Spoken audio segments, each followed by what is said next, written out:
Pesticides इत्यादि कीटनाशकों का उपयोग करें। ये सारी चीजें मनुष्य के जीवन के ऊपर विभिन्न प्रकार से बुरा प्रभाव डाल रही हैं, ऐसा दुनिया भर के साइंटिस्टों ने कहा।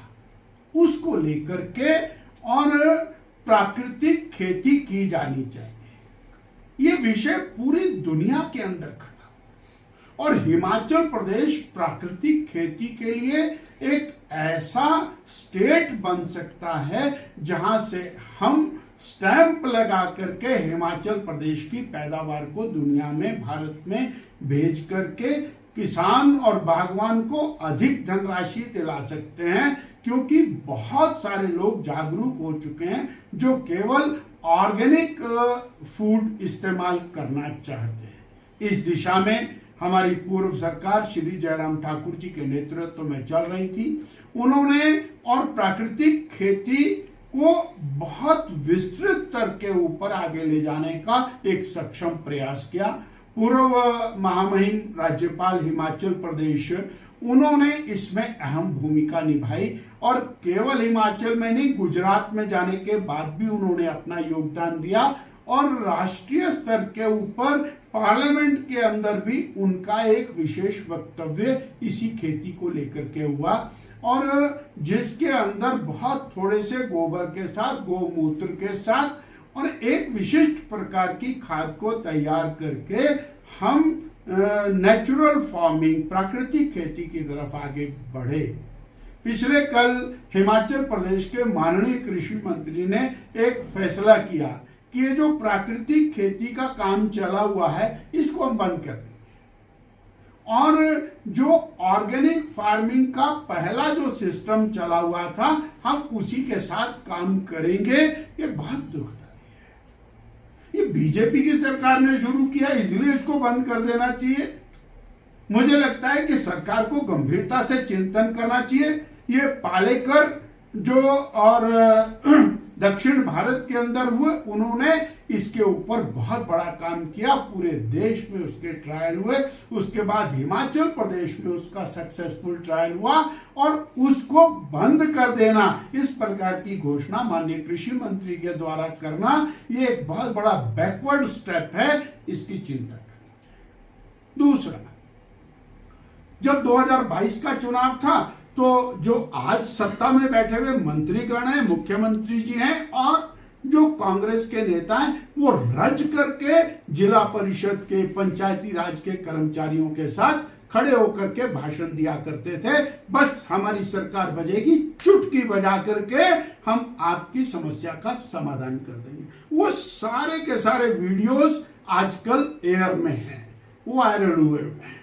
परंतु आज कितने महीने हो गए हैं हमारे पंचायती राज कर्मचारी वो लगातार अपने अधिकार के लिए संघर्ष कर रहे हैं, और जो वायदे उनके साथ, जो गारंटी उनके साथ, जो उनको आश्वासन दिए गए थे, उनको पूरा ना करके आज वो एक जोर जबरदस्ती के ऊपर आकर के खड़े हुए। एक नोटिफिकेशन किया है कि अब नो वर्क नो पे इनके ऊपर लागू होगा।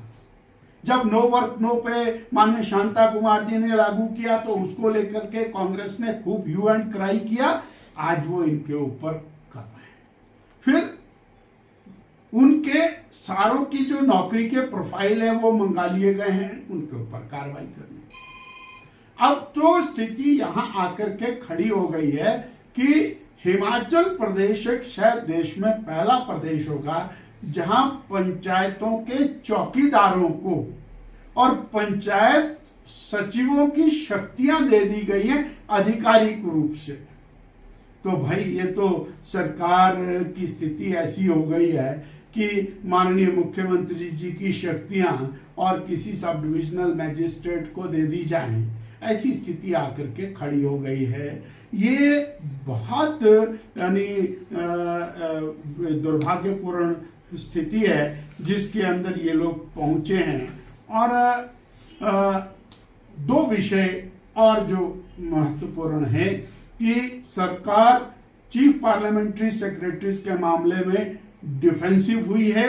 इन्होंने जो गलत निर्णय किया था उसको और माननीय रणधीर जी, सत्ती जी, आप लोगों ने चैलेंज किया है और माननीय न्यायालय ने अपना फैसला सुरक्षित किया है। ये और चिंताजनक बात है, बार बार इस बात का रोना कि हमारे पास धन नहीं है, हमारे पास पैसा नहीं है, हम कुछ नहीं कर सकते हैं, कोई खजाना खाली है। उसके बाद आप सीपीएस की नियुक्ति करना, उनको कैबिनेट रैंक देना और एक जो कानून के बना हुआ है सुप्रीम कोर्ट के माध्यम से उसको फ्लाउट करना, ये भी बहुत दुर्भाग्यपूर्ण है। और ये औरों को नसीहत, खुद मियाँ फजीहत। बहुत नसीहत दी। अभी विधानसभा का सत्र हुआ, बहुत लोन ले लिया जयराम ठाकुर जी ने।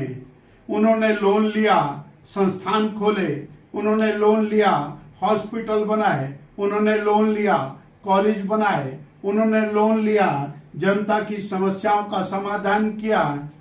अब जो वर्तमान सरकार है इसने तो सारे काम बंद कर दिए। इन्होंने लोन लिया, संस्थान बंद कर दिए, इन्होंने लोन लिया, हॉस्पिटल बंद कर दिए, इन्होंने लोन लिया, सड़कों के काम बंद कर दिए। और 10 महीने में 10,000 करोड़ का लोन, 60 महीने की सरकार यदि चलती है तो 60,000 करोड़ का लोन। और जो गारंटियां इन्होंने दी हैं, अगर उसको पूरा करना चाहें, नियत नहीं है इनकी, पूरा करना चाहेंगे तो 1 लाख करोड़ का लोन इनको लेना पड़ेगा। खुद क्या बोलते हैं, औरों को नसीहत, खुद मियाँ फजीहत। सर, आपने कहा